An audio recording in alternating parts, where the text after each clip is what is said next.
regarding credit spread, where we target 3 to 4 days for trading in situation when long-term and short-term biases are different, how to take decision even after factoring good number of hurdles, since situation might change drastically in 3 4 days. Yeah, that is why we are looking at longer time frame directional bias, which is very essential. All right. And whenever there is a indecision, we tighten our stop losses, or we probably factor in more safety in case of credit spreads if the higher time frame directional bias is up. All right. So let's say you can take this example. All right. And then you have a very big down day happening. All right. So the directional bias is up, and then we get a sudden big down day. You will get time because you would have put your short strike some distance away. Okay.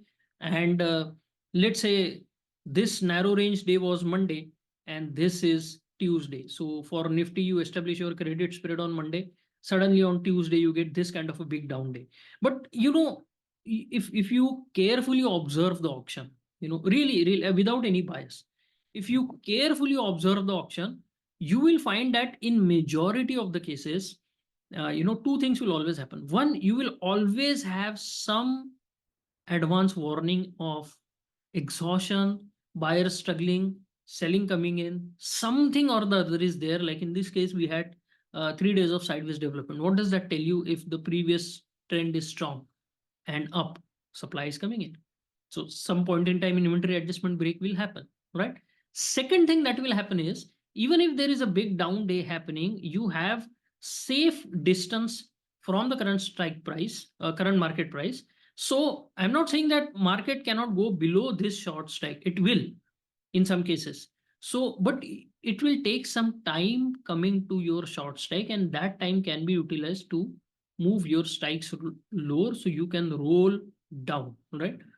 And you can factor in more protection so that the auction falls, stabilizes, and then expires, and then you may not make money that week, but you will probably get out at break even or very small loss.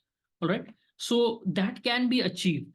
And when you get such a big down day, maybe you have rolled your position down, but you have established the opposite. So opposite credit spread, in this case, bearish credit spread. So that also will help you mitigate some of the losses. And understand, if you are proven wrong by the markets, your objective is not to make money, but to get out at break even. If you can get out at a small loss, accept it. If you can make very little profit, accept it.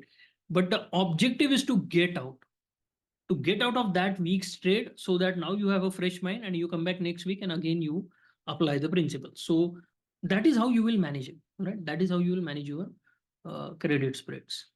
Taken bullish credit spread trade in Nifty yesterday around 2 p.m. after looking that sellers are not doing a good job. 21,300, 21,100. So let us look at yesterday's. You took your position. 21,300 is here, and then 21,100. So let us see what hurdles you put in between your short strike and current market price.